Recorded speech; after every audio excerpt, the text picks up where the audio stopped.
الرحمن الرحیم الحمد للہ رب العالمین والعاقبۃ للمتقین والصلاۃ والسلام علی اشرف الانبیاء والمرسلین اما بعد فاعوذ باللہ من الشیطان الرجیم بسم اللہ الرحمن الرحیم سبحان الذی اسری بعبدہ لیلا من المسجد الحرام الی المسجد الاقصی الذي باركنا حوله لنريه من آياتنا إنه هو السميع البصير صدق اللہ العظیم۔ ناظرین کرام السلام علیکم ورحمۃ اللہ وبرکاتہ۔ پروگرام جستجو میں دل کی اتھاہ گہرائیوں سے میں آپ میں سے ہر ایک کو خوش آمدید کہتا ہوں۔ امید کرتا ہوں آپ تمام احباب بخیر و عافیت ہوں گے، اور یہ دعا کرتا ہوں کہ اللہ کریم آج کی رات اور آنے والے دن کے ہر طرح کے شر سے آپ میں سے ہر ایک کی حفاظت فرمائے، اور اللہ رب العزت آج کی رات اور آنے والے دن کے ہر طرح کی خیر و برکت سے ہم سب کو حصہ نصیب فرمائے۔ آپ میں سے جو بیمار ہیں، پریشان حال ہیں، اللہ رب العزت ان کی بیماریوں پریشانیوں کا ازالہ فرمائے۔ ہماری جو زندگی گزر چکی اس میں ہونے والی خطاؤں کو اللہ رب العزت معاف فرمائے، اور آئندہ آنے والی زندگی کو اللہ رب العزت ہر طرح کی بیماریوں، پریشانیوں، بے سکونیوں، مصیبتوں سے بچاتے ہوئے خیر و عافیت، صحت، تندرستی، سلامتی، سکون، ایمان اور انسانیت کے لیے منفعت والا بنائے۔ وہ جتنے بھی احباب حج کا ارادہ کیے ہوئے ہیں، اللہ رب العزت ان سب کا سفر بخیر فرمائے، اور حج کے ارکان بحسن و خوبی سر انجام دینا نصیب فرمائے۔ ناظرین کرام، جیسا کہ آپ میں سے بہت سارے احباب کو علم ہے کہ اسی ہفتے میں ارض مقدس فلسطین گیا ہوا تھا، اور منڈے کو واپسی ہوئی۔ الحمدللہ اللہ رب العزت نے یہ سعادت عطا فرمائی۔ تو میں اسی حوالے سے کچھ اپنے تجربات، کچھ مشاہدات آپ کے سامنے رکھنا چاہتا ہوں، اور اس سے جو چیزیں کچھ ہمیں اخذ کرنی چاہیے، جو ہمیں سیکھنا چاہیے۔ وہاں پر بڑی تعداد کے اندر یہودی بھی ہیں، عیسائی بھی ہیں، مسلمان بھی ہیں، تو جو چیزیں ہمیں سیکھنی چاہیے کچھ اس حوالے سے بھی گزارشات آپ کے سامنے انشاءاللہ میں رکھوں گا۔ تو یہ پورا ایک سفر ایک ہر حوالے سے الحمدللہ یہ اللہ رب العزت کے فضل و کرم سے ایک ایسا خوبصورت یہ سفر رہا کہ جس کے اندر آپ وہ تصور نہیں کر سکتے جو سکون آپ کو حاصل ہوتا ہے۔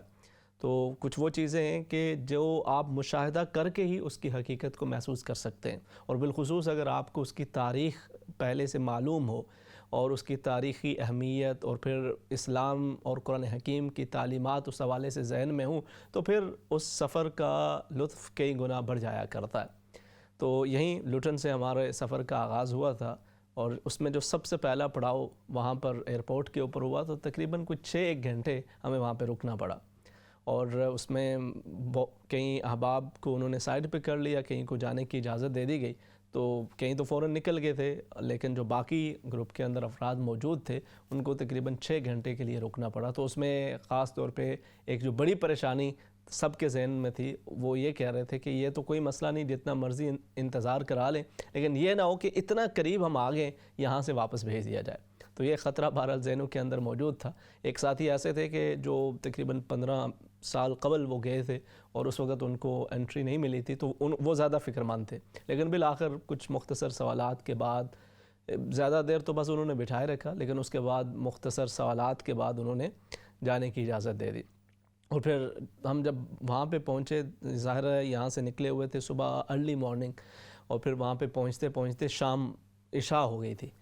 تو اس وقت کافی تھکاوٹ تھی، لیکن جیسے ہی پہنچے عشاء کی نماز ہونے والی تھی، تو یہی کوشش کی کہ پہلے جا کر مسجد اقصی حاضری ہو اور نماز عشاء جماعت کے ساتھ ادا کر لی جائے۔ تو وہاں پہ الحمدللہ جب اس اولڈ سٹی سے گزرتے ہوئے مسجد اقصی کے اندر حاضری کی سعادت حاصل ہوئی، تو وہ سارے واقعات اور قرآنی تعلیمات نظروں کے سامنے آتے چلے گئے جو اللہ رب العزت نے قرآن حکیم کے اندر بیان فرمائے۔ یعنی ایک طرف آپ کے سامنے مسجد قبلی ہو، اور دوسری طرف قبۃ الصخرہ ہو، وہ مقام کے جہاں سے نبی کریم صلی اللہ علیہ وسلم سفر معراج پہ تشریف لے گئے ہوں، تو آپ وہاں پر کھڑے کچھ دیر کے لیے بس یہ سوچتے چلے جاتے ہیں کہ یہی وہ جگہ ہے، یہ وہ مقام ہے کہ جس کی تعمیر کے حوالے سے نبی کریم صلی اللہ علیہ وسلم نے فرمایا تھا کہ اس دنیا کے اندر جو سب سے پہلا گھر ہے، جس کا قرآن کے اندر اللہ رب العزت نے تذکرہ کیا، فرمایا ان اول بیت وضع للناس للذی ببکۃ مبارکہ، جو پہلا گھر سب سے پہلے اس دنیا کے اندر رکھا گیا انسانیت کے لیے وہ مکہ مکرمہ میں ہے، اور پھر دوسرا یہ مسجد اقصی ہے، اور ان دونوں کے درمیان 40 سال کی مسافت تھی۔ پھر مرور زمانہ کے ساتھ، وقت کے گزرنے کے ساتھ مختلف احوال ہوتے چلے گئے،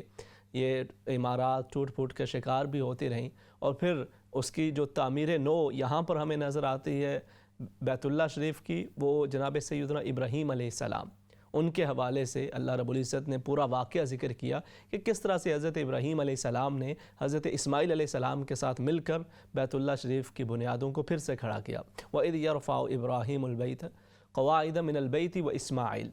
اللہ رب العزت نے اس کو پوری تفصیل کے ساتھ ذکر کیا، اور آخر میں جو انہوں نے دعا مانگی تھی اس دعا کا تذکرہ بھی کیا کہ ربنا تقبل منا انک انت السمیع العلیم، الہ العالمین تو اسے ہم سے قبول و منظور فرما لینا کہ تو بڑا سننے والا اور بڑا جاننے والا ہے۔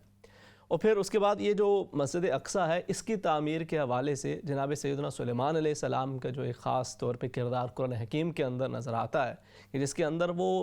اللہ رب العزت نے آپ کو ایسی بادشاہت عطا فرما رکھی تھی کہ کائنات کی ہر چیز گویا آپ کے تابع فرمان تھی۔ آسمان کے اندر اڑتے ہوئے پرندے آپ کی تلاوت سننے کے لیے موجود ہوتے، حضرت داؤد علیہ السلام کہ وہ خوبصورت آواز سننے کے لیے موجود ہوتے، حضرت سلیمان علیہ السلام کے لشکر کے اندر وہ شامل ہوتے، جنات آپ کے لشکر کے اندر آپ کے تابع فرمان ہوتے، اور اسی طرح سے اللہ رب العزت نے آپ کو ایک بے مثال بادشاہت عطا فرما رکھی تھی، نبوت بھی اور بادشاہت بھی۔ اور پھر کس طرح سے یہاں پر اس مسجد کی تعمیر ہوئی، یعنی جب آپ ایک تو یہ مسجد کے اوپر بھی جو مختلف قدیم آثار ہیں وہ بھی ایک اپنی ایک خاص حیثیت رکھتے ہیں، دوسری طرف جو اس کے انڈر گراؤنڈ جو وہاں پر مختلف اس کو ریسرچ کے لیے اس کے اندر مختلف طرح کی کھدائی وغیرہ کی گئی، اگر آپ اس کو انڈر گراؤنڈ جا کے وہاں پہ دیکھتے ہیں تو وہاں پہ ایسے ہزارہ سال پرانے وہ پتھر موجود ہیں کہ انسان کی عقل دنگ رہ جاتی ہے کہ ان کو یہاں پر اس وقت کے اندر نصب کیسے کیا گیا تھا۔ تو ہر ایک یہ جو ارض مقدس کا حصہ ہے اس کے اندر تاریخ ہے، مختلف تاریخ، مختلف علاقوں کے اندر، مختلف جگہوں کے اندر مختلف تاریخ کے سنہری باب آپ کو بکھرے نظر آتے ہیں، اور اسی وجہ سے وہاں پر آپ کو مسلمان تو نظر آئیں گے اور بڑی محبت کے ساتھ، ادب کے ساتھ، بالخصوص مسجد اقصیٰ کے اندر اور اس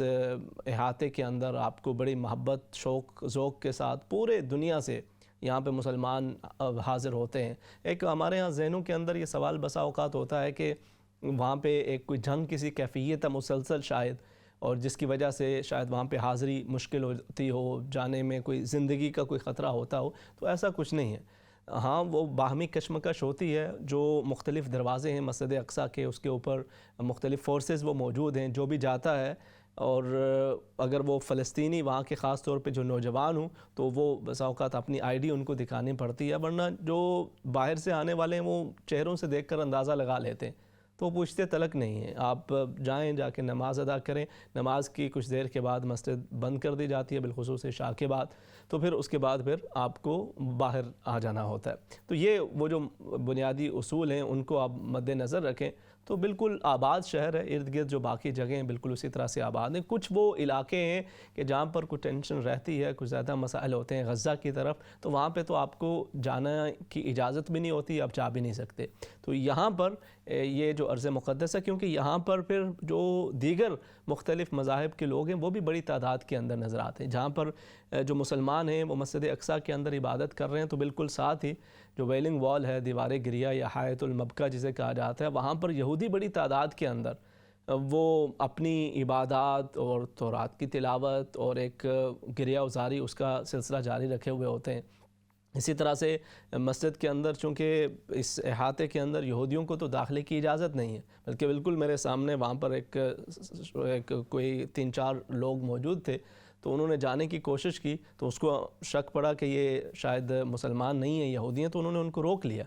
اور انہوں نے آئی ڈی وغیرہ مانگی اور ان کو جانے کی اجازت نہیں دے گی۔ تو وہاں پر مسجد اقصیٰ کے اندر مسلمان جا سکتے ہیں، اسی طرح سے جو کرسچنز ہیں وہ بھی جو وہاں پر وزٹ کے لیے آئے ہوتے ہیں ایک مخصوص دروازے سے، ان کو بھی آنے کی اجازت ہوتی ہے، وزٹ کرنے کی اجازت ہوتی ہے۔ اور چونکہ یہ مختلف میں نے جیسے عرض کیا ہے کہ تاریخ کے اوراق وہاں پہ بکھرے ہوئے ہیں، تو وہاں پہ ایسی بہت ساری جگہیں ہیں کہ جن کے اندر عیسائیوں کے لیے بھی ایک اٹریکشن موجود ہے، وہ یہ سمجھتے ہیں کہ وہیں پر قریب ہی مسجد اقصیٰ سے تھوڑی سی واک وہاں پہ کر کے وہاں پہ پہنچے جہاں پہ مسجد عمر موجود ہے، جہاں پہ سیدنا عمر فاروق رضی اللہ تعالی عنہ جب تشریف لائے تھے تو یہاں پر اس مسجد اقصیٰ کی آزادی کے لیے یہاں پہ جب آپ سب سے پہلے فاتح بن کے تشریف لائے تو اس مقام پہ جہاں پہ ایک قدیم چرچ موجود تھا، جب آپ وہاں پہ پہنچے تو انہوں نے کہا کہ آپ یہاں پر اسی چرچ کے اندر اپنی نماز ادا کر لیجئے، تو جناب سیدنا عمر فاروق رضی اللہ تعالیٰ عنہ نے اس میں نماز نہیں ادا کیا۔ آپ نے فرمایا یہاں پہ اگر میں نے نماز ادا کر لی تو مسلمان اسی کو مصلی بنا لیں گے، مسجد بنا لیں گے، تو اس کے بجائے آپ نے الگ سے وہاں پر اس کے بالکل ہی قریب سامنے وہاں پہ آپ نے نماز ادا فرمائی، تو وہاں پر اس کی یاد کے اندر مسجد عمر رضی اللہ تعالیٰ عنہ موجود ہے۔ لیکن یہ جو قریب یہ جو چرچ ہے یہ قدیم ترین ان کے چرچ میں اس کا شمار ہوتا ہے اور انتہائی مقدس جگہ یہ شمار ہوتی ہے، کیونکہ ان کے اعتقاد کے مطابق وہیں پر وہ جگہ موجود ہے کہ جہاں پہ حضرت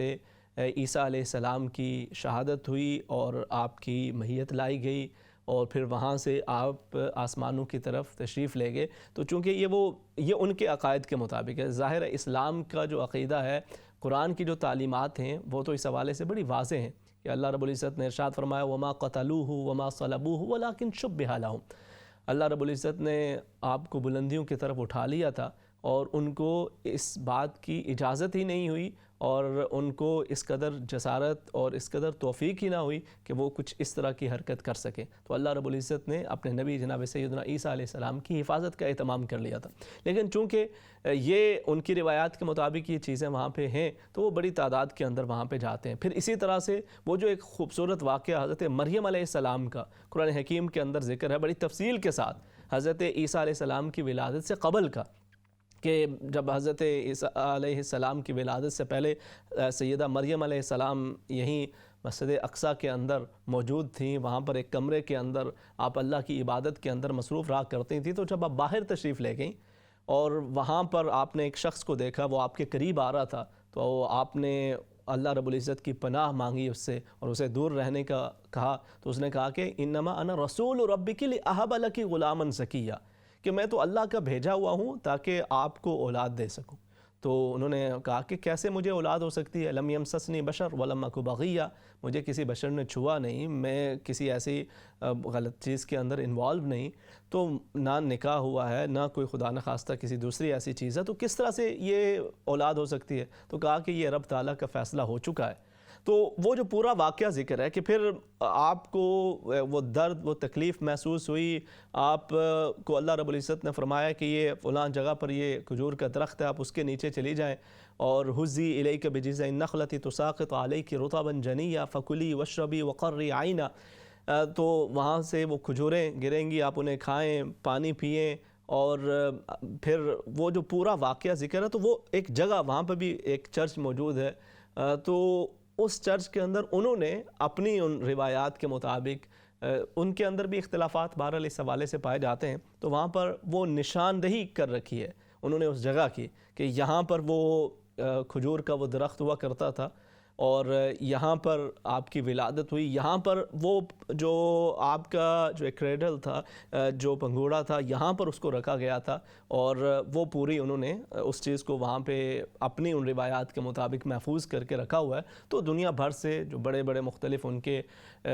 مختلف فرقے ان کے اندر بھی موجود ہیں، تو وہ اپنے اپنے دنوں کے مطابق وہاں پر آتے ہیں اور اپنے ادب اور احترام کا وہاں پہ ایک اظہار کر رہے ہوتے ہیں۔ تو یہ چونکہ ان کی ہسٹری بھی اس حوالے سے وہاں پہ موجود ہے، اور مسلمان بھی جو جاتے ہیں تو پھر یہ مختلف جگہوں کو وزٹ کر رہے ہوتے ہیں ہسٹری کے ان اوراق کو دیکھنے جاننے کے لیے، تو ایک بڑا اوپننس کا ایک ماحول ہوتا ہے کہ اس کے اندر آپ گزرتے ہوئے، جیسے آپ یہاں پر ہیں، آپ کو کئی ایسی جگہ مل جاتی ہیں جہاں پہ ساتھ مسجد موجود ہے، ساتھ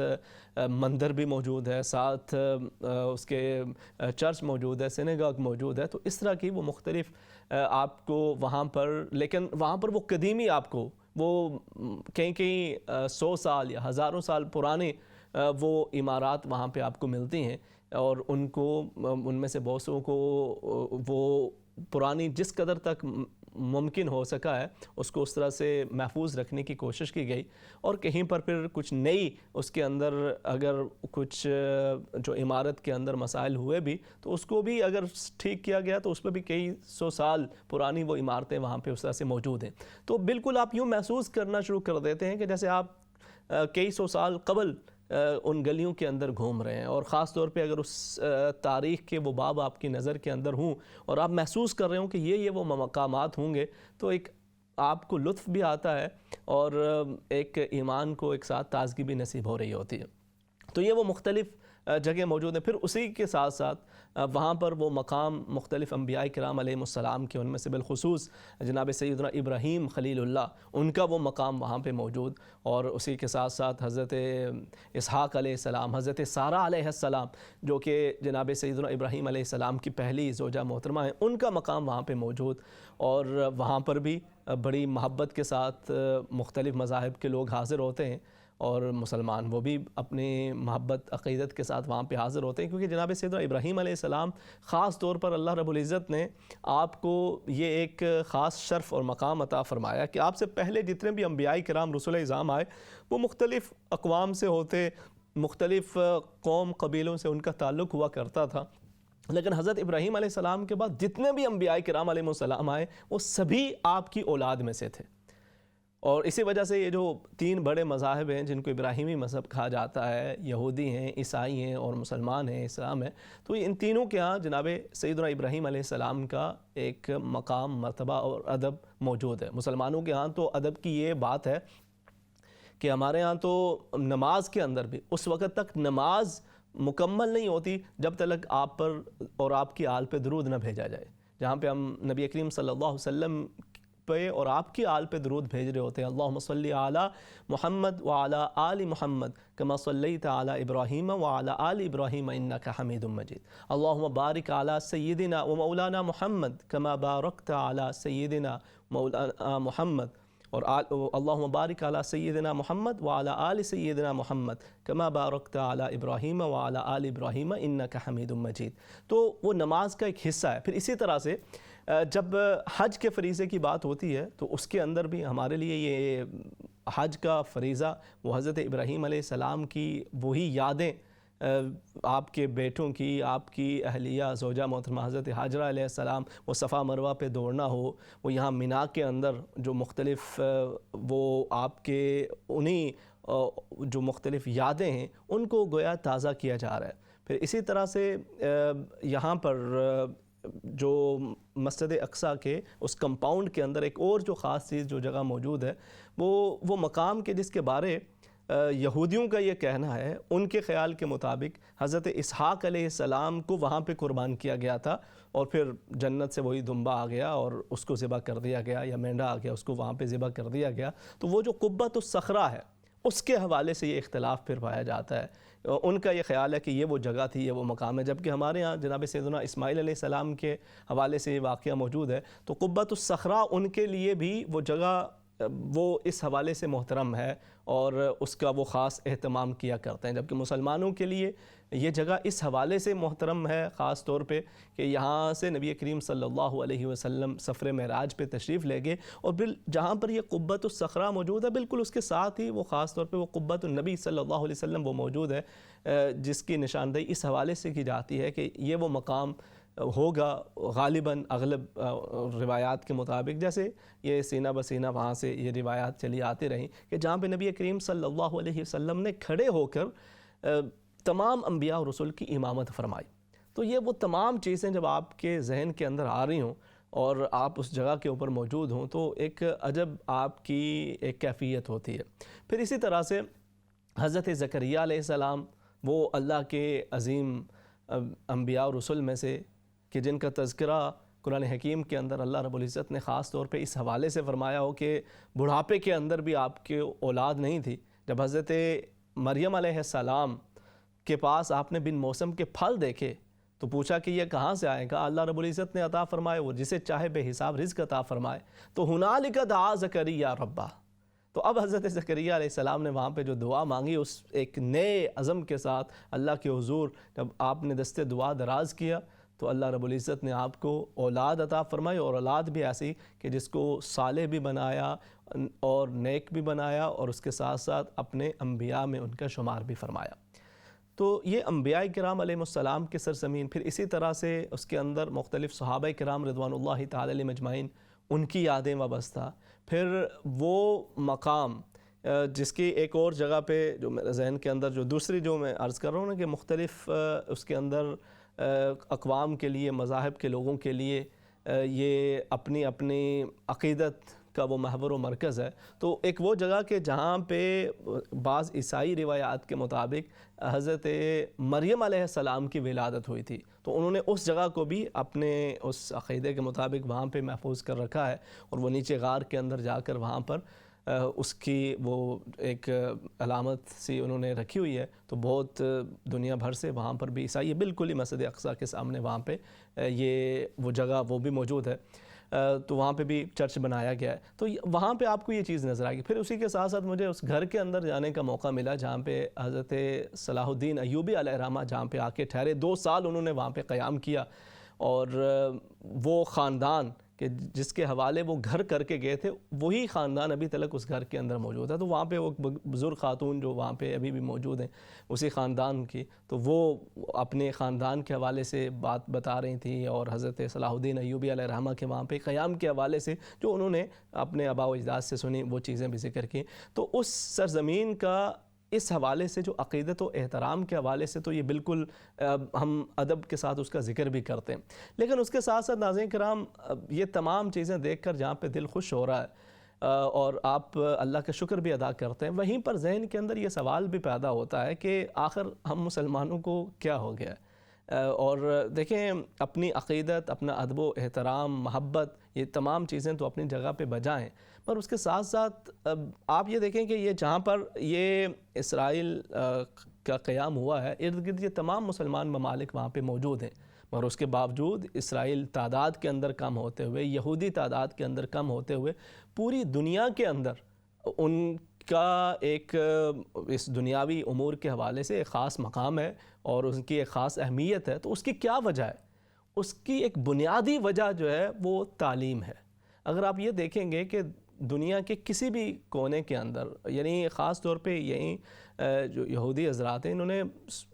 100 سال قبل سے جو سائنسی امور ہیں ان کے حوالے سے ریسرچ کرنا شروع کر رکھی ہے، اور اس کے لیے باقاعدہ مختلف یونیورسٹیز کا اس قدر پہلے سے مختلف قیام جاری ہے، اور آج بھی آپ دیکھیں گے کہ جتنی مختلف سائنسی ایجادات ہوتی ہیں اس کے اندر یہودیوں کا ایک اہم کردار ہوتا ہے۔ اور اسی طرح سے نوبل پرائزز کو اگر دیکھیں تو دنیا بھر کے اندر سب سے زیادہ جو نوبل پرائزز ہیں یہودیوں کو ملا کرتے ہیں، اور اس کی یہ وجہ نہیں ہے کہ کوئی اس کے لیے کوئی خاص ان کے لیے کوئی رعایت کی جاتی ہے۔ اگر آپ ان لوگوں کو دیکھیں گے تو ان کے کئی ایسے کارنامے بہرحال آپ کو ملیں گے کہ جس کی وجہ سے وہ واقعی وہ ڈیزرونگ محسوس بھی ہوتے ہیں۔ دوسری طرف ہمارا یہ مسئلہ ہے کہ ہم فقط جذبات کے اندر کہتے ہیں کہ یہ جب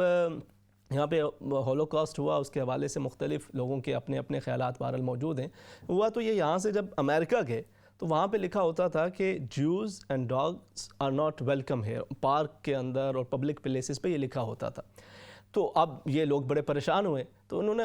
جو اس وقت کا سب سے بڑا ان کا رہنما تھا اس کے پاس گئے اور کہا کہ یہ کیا ہو رہا ہے؟ تو کہا کہ بالکل خاموش ہو جاؤ، یہاں پہ تم زیادہ آواز بلند کرو گے، نعرے لگاؤ گے، شور مچاؤ گے تو مزید مار پڑے گی۔ خاموشی کے ساتھ 2 چیزوں پہ فوکس کرو، ایک ایجوکیشن پہ اور دوسرا بزنسز پہ۔ ایک وقت آئے گا کہ تم ان کی ضرورت بن جاؤ گے۔ تو وہی چیز ہوئی، انہوں نے ایجوکیشن پہ بھی، بزنس پہ بھی اس قدر فوکس کیا کہ آج دنیا کے اندر وہ اس حوالے سے اپنا ایک منفرد مقام رکھتے ہیں۔ اور ہمارے ہاں بدقسمتی سے وہ کنٹریز کہ جن کے پاس دولت تھی، وسائل تھے، بہت زیادہ وہ سائنسی ریسرچ کر کے دنیا کے اندر اپنا ایک مقام حاصل کر سکتے تھے، وہ بجائے اس کے کہ وہ سائنٹیفک ریسرچ کرتے، وہ بلند بلند عمارات بنانے میں مصروف ہو گئے، ان چیزوں کے اندر آپس میں مقابلے کے اندر پڑ گئے، اور ہمارا جو حال ہے وہ آج پورے دنیا کے سامنے موجود ہے۔ تو اللہ رب العزت ہمیں خاص طور پہ یہاں جو ویسٹ کے اندر ہم رہ رہے ہیں اپنے بچوں کی اس طرح سے تربیت کرنا ہمیں اللہ کریم نصیب فرمائے کہ وہ